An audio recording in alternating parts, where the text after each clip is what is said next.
mata dunia, Indonesia dikenal luas akan keanekaragamannya. Beragam suku bangsa, budaya, agama, ras, dan bahasa saling berbaur jadi satu. Persatuan di tengah perbedaan inilah yang menjadi ciri khas bangsa Indonesia sejak dulu. Tercermin dalam semboyan Bhinneka Tunggal Ika, perbedaan bukanlah jadi penghalang tersatukannya tiap individu di Nusantara, melainkan perbedaanlah yang mempersatukan kita. Namun realitanya, isu perpecahan dan intoleransi yang kian marak jadi faktor pemecah belah keutuhan suatu bangsa. Belakangan ini, negeri kita tercinta dihantam berbagai permasalahan internal, terutama soal integrasi nasional. Kurangnya sikap toleransi jadi pemercik utama rusaknya kerukunan antar sesama. Beragam tindakan-tindakan negatif, mulai dari penyebaran pesan intoleran, isu berbau rasisme, hingga ujaran kebencian kian berkembang pesat di sekitaran masyarakat. Akibatnya, berbagai konflik internal pun muncul, dan hal tersebut lantas memicu terjadinya pergesekan antara kelompok mayoritas kepada minoritas. Sikap merasa paling benar dan main hakim sendiri, lambat laun berujung pada tindakan kekerasan dan vandalisme. Bayangkan jika seandainya posisi kita berada di lingkaran minoritas, besar kemungkinan bisa saja kita diperlakukan secara diskriminatif. Pada dasarnya, intoleransi tidak hanya terbatas pada sikap membenci perbedaan pandangan pribadi saja. Intoleransi juga bisa muncul melalui perbedaan latar belakang suku, budaya, bahkan ras sekalipun. Nggak dapat dipungkiri pula, agama pun kini dijadikan sebagai kekuatan politik oleh segerombolan pelaku intoleransi. Perlahan, sikap toleransi mulai memudar dari waktu ke waktu, dan segelintir oknum cenderung ingin menang sendiri demi kepentingan pribadinya.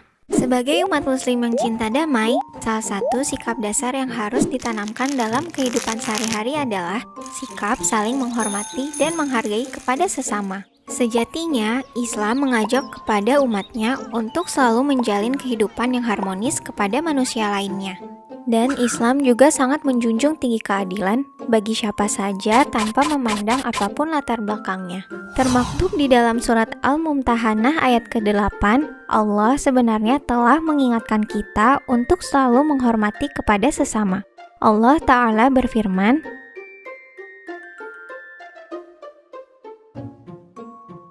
dari uraian tersebut dapat ditafsirkan bahwasanya Allah tidak melarang umat Islam dalam berbuat kebaikan, menyambung silaturahmi, hingga berbuat adil kepada orang-orang di luar Islam, selama mereka tidak memerangi kita karena agama. Dari hadis Bukhari, suatu waktu Rasulullah SAW pernah ditanya, agama manakah yang paling dicintai oleh Allah? Maka beliau menjawab, Al-Hanifiyah As-Samhah, yang lurus lagi toleran. As-Samhah berasal dari kata tasamuh yang merujuk pada makna toleransi. Hadis tersebut sering digunakan sebagai rujukan Islam untuk mendukung sikap toleransi. Dengan berpegang teguh pada nilai-nilai Pancasila, kita seharusnya dapat meningkatkan rasa persaudaraan kepada antar sesama.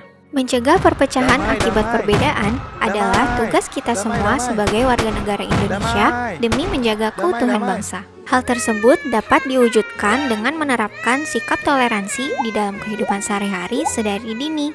Hal-hal sederhana seperti membimbing anak-anak untuk menghormati pendapat orang lain, hingga mengajarkan mereka untuk tidak mendiskriminasi suku, agama, dan ras dalam pergaulan adalah sebagian contoh sikap toleransi. Selain itu, kita juga bisa memulainya dengan membuka pikiran untuk lebih saling menghargai dan menerima perbedaan yang ada. Bukankah manusia itu diciptakan berbeda-beda dengan segala keunikannya? Terlebih di Indonesia memiliki beragam suku, adat, dan ras yang heterogen. Maka sudah saatnya kita bersatu padu tanpa sekat.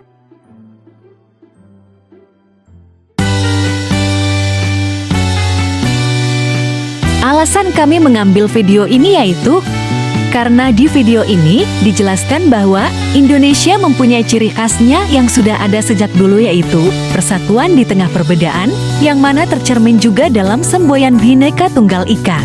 Bahwa walaupun Indonesia memiliki banyak keberagaman, namun kita semua tetap berada di satu kesatuan, yaitu bangsa Indonesia, terlepas dari semua perbedaan kita. Dan juga di video ini dijelaskan pula untuk dapat terus mempertahankan persatuan dan kesatuan di Indonesia. Kita harus menerapkan dan membiasakan sikap toleransi, dan juga di akhir video juga diingatkan agar kita sebagai rakyat Indonesia untuk bersatu padu tanpa sekat.